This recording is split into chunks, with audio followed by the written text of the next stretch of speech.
2 weeks ago today, I was in the hot seat in Philadelphia. I was the one putting the engines on this side of the train. I was actually in tears because I was afraid I wasn't going to get my answer. And I got my answer. And the rest of the seminar was directed exactly at me. And I listen to you all the time, so I'm hearing you differently now. And I'm hearing new words that aren't new, but they're new. Like intent and focus and deliberate and thought. Aren't those good feeling words? They are. Because deliberate means not an engine this way and an engine this way, just one this way. Focused, not an engine this way and an engine this way, just an engine this way. It's something that you can do easily. It's easy. And the more momentum that you allow, the easier it gets too. Because universal forces are with you and so's your inner being. Instant manifestations. I've never had the experience of thinking a thought and having it literally show up immediately. Well, when you think thoughts that you haven't practiced resistant thoughts about, that's why we say start with something easy. When you start with your issue, where you've already got all those engines piled up in opposition, then it takes a little while for you to turn your attention from some of the contradictory thoughts in order to allow your desires to dominate. But when you start with something that you haven't given a lot of thought to, and you just ponder it, then you can receive an instant manifestation. And sometimes that instant manifestation is just another thought, and then another thought, and then another thought, and then another thought, and then the thoughts do begin to turn to things and people and conversations and experiences and piles of money and stuff. Yeah. There have been things I've been thinking about for a long time, though, too. I've wanted to go to Provence for years. And it's always been like, oh, well, one day I'll go. One day I'll go. Oh, it'd be so fun to go. One day I'll go, but not right now. I could go now, but I'm not going to. I never went. And the other night I was laying in my bed. I had just gotten to San Antonio and had a good day. Laying in my bed, and I'm thinking, gosh, it would be so fun. I wonder where Abraham and Esther will go for their next cruise. It would be so cool if it were Provence. Because I've always wanted to go to Provence with it. It would be great to go with Abraham because you always pick such wonderful venues. And then yesterday I opened up the email with the announcement of the new cruise. So I can't wait to join you in September. Thank you. The other day, a woman was telling us that she wanted to come to one of these gatherings, and she couldn't figure out how she was going to get here. And a friend of hers said, well, I'm going, and I can get you a standby ticket. She worked for an airline. So she arranged a standby ticket for this friend of hers to fly from another city, different than she was flying from, and they were both going to go to Chicago. And so she got to the airport with her standby ticket, and her friend had pre-paved it for her in a way that she was able to go right through the TSA clearing with great ease. And when she got to the gate, she was not allowed on the flight. The flight was full, so she couldn't get on. And then the next flight came and left, and she couldn't get on that either. But she didn't feel discouraged. She still felt optimistic, and she called her friend and said, well, I didn't get on the first 2 flights. What do you think I should do? And her friend was just boarding her flight. And her friend said, well, maybe you could fly to another city and there might be more standby seats open from that city into Chicago. And so this girl went to the service center and she said, I was wondering if I maybe could get on a standby flight to New York, and then maybe from there I could get to where I really want to be. And the woman who was helping her behind the counter said, well, where is it you're wanting to go? And she said, I want to go to Chicago. And the woman said, well, I've got a plane leaving. Let me see if I can get you on it. Yes, I can get you on it. So this woman went down to board her flight, and she was the only passenger on the flight. They were moving an aircraft to another place, and it had all the crew and all the flight attendants were all on it. She said she sat there, and the flight attendant stood in front of her and did the safety announcement. And then the pilot, the captain, came on the plane, and he said, ma'am. So she accomplished a private jet because She knew what she wanted. She stayed open up to possibilities about it. And she had already progressed enough in the thoughts turning to things that her friend had already been engaged and her friend had already opened some doors. In other words, the better it gets, the better it gets. In the same seminar, another woman said, again, she wanted to come to the gathering, didn't know how she was going to afford it. She didn't have the money, but she wanted to go. So in the train analogy, she wanted to go and couldn't afford it. But this wasn't what she was doing. She wanted to go, felt that something would happen.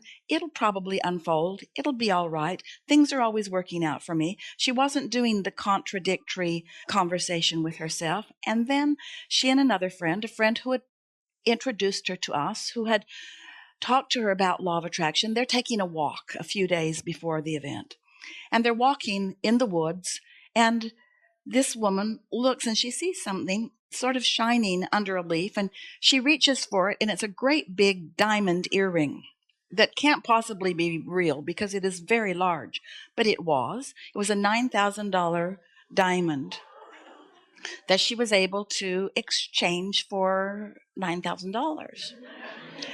And so those manifestations come in any moment that there is a desire absent resistance. Now, how long it takes for the resistance to dissolve is up to you. But when you hold a desire with no resistance, the manifestation is ready for you and you are ready for it. Are you following? So if you really, really want something and you really, really are worried about it, then you're really, really not going to get it anytime soon.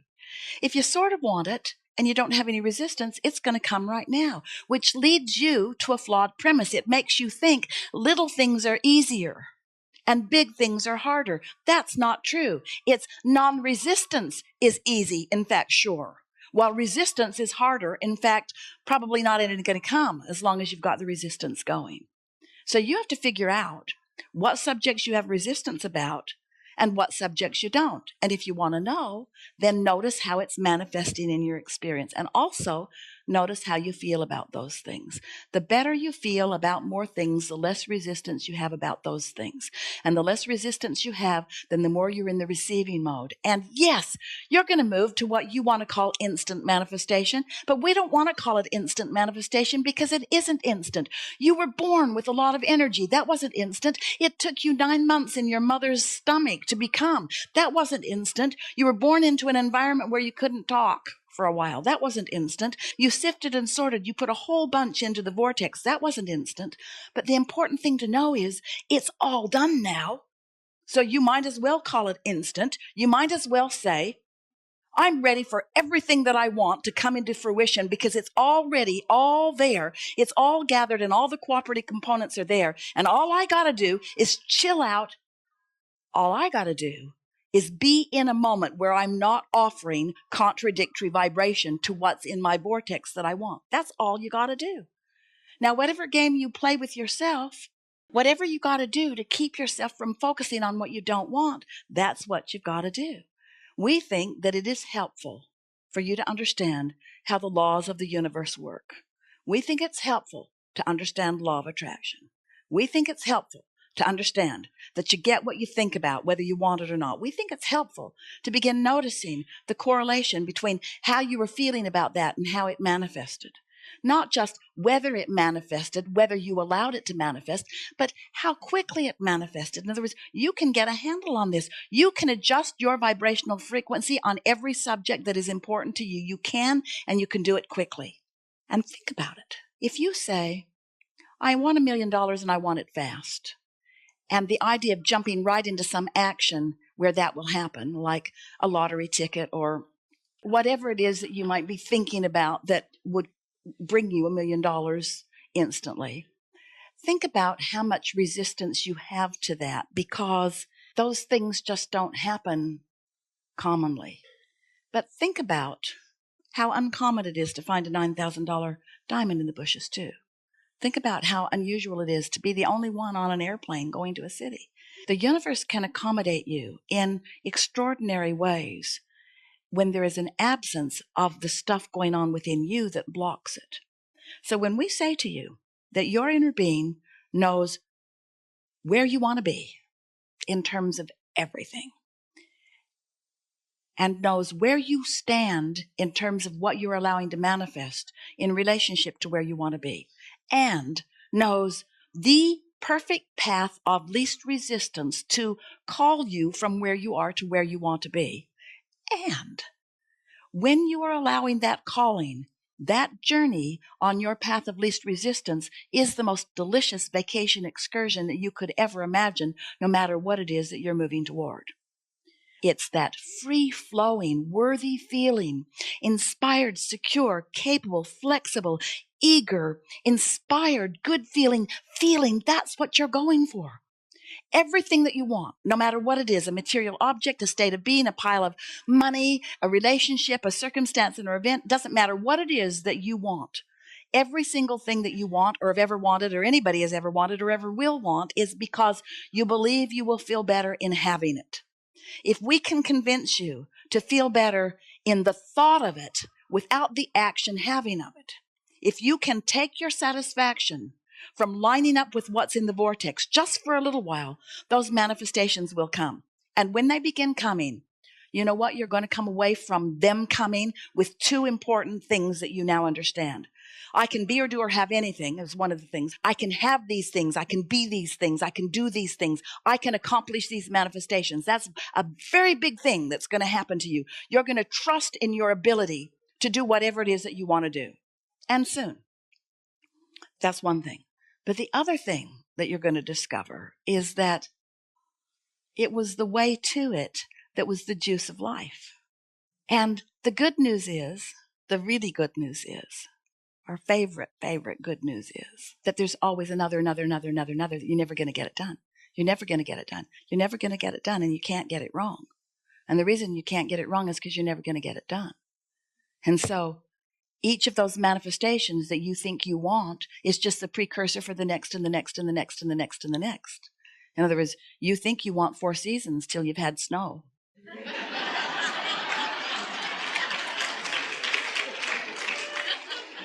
And then you want really short winter season, really, really short. One day, like a day of winter. Maybe I could just fly in somewhere. So, isn't it a nice thing to acknowledge that life has caused you to create it, and now you're figuring out how to allow what you've already created? You're just letting those good feelings call you. Let the good feelings call you, and then watch what happens. It's delicious. Yeah. Thank Really you so good. much. And Esther, thank you for the fun.